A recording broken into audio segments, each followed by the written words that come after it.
bata, maayong buntag. Ako ay si Teacher Leia. O karong adlaw atong tunan ang letrang B.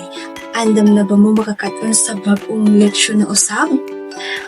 Ako, andam na. Ug hinaot kamo usab, andam na. Andam na ba mo?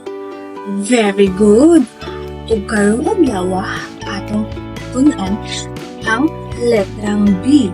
Daghan kayong mga pulong na nagsugod sa letrang B. O karong adlaw ato kini ila-ilahon pinaagi sa mga hulagway na akong ipakita sa inyo. Ang unang hulagway na akong ipakita is ang hulagway sa baboy. Kinsa man sa inyo ang naay gibuhi nga baboy sa ilang balay? Wow, very good!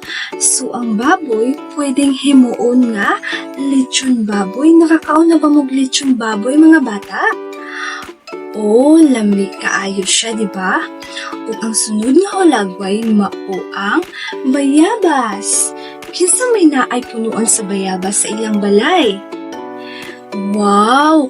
So, ang matag usa sa inyo nakakaon na sa prutas nga bayabas. Ang bayabas puno kini sa bitamina. Ug ang sunod nga hulagway nga akong ipakita is ang hulagway sa balon. Nakakita na ba mo sa balon? Asa man ninyo kasagara ni makita? So, ang balon makita kini sa diha nga naay mga party sama sa birthday party o Christmas party ug naa kini nagkalain-lain nga mga colors. Ug sunod nga hulagway mao ang bag. Kinsa man sa inyo ang naay bag diri?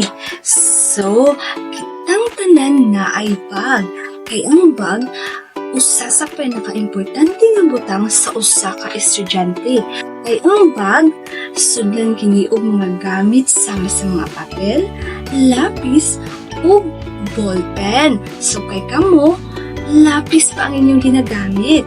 So, ang sunod nga hulagway mao ang bato. Kinsa may nakakita diri sa bato?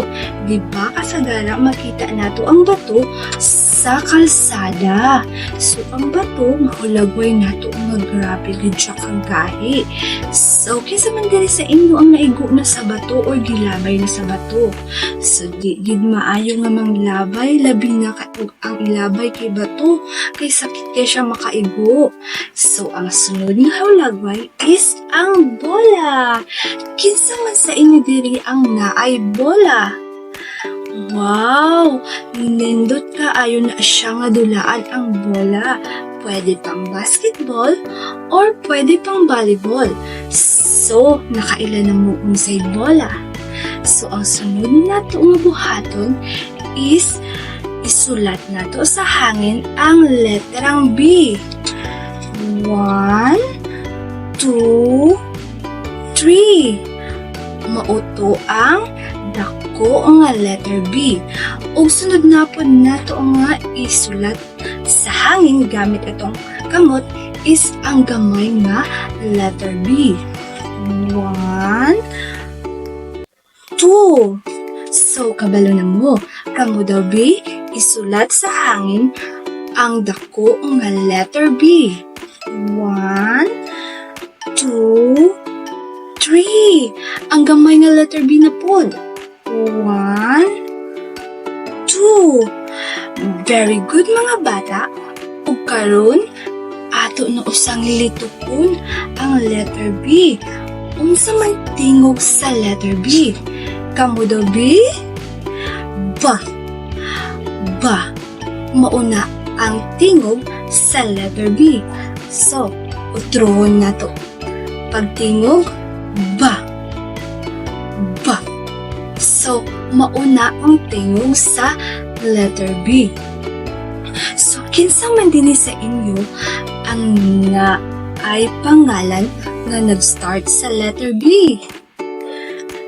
Oh, una is si Ben. Unsa pa gyud? Sunod si Betty.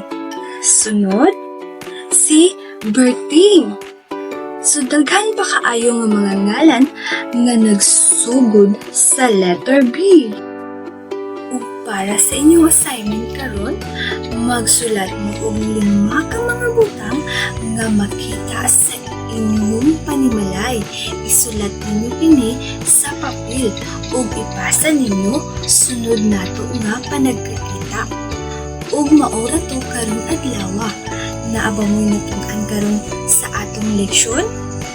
Wow, very good. Ug hinaot ko nga dili to ninyo malimtan. Ug maora to, daghang salamat mga bata.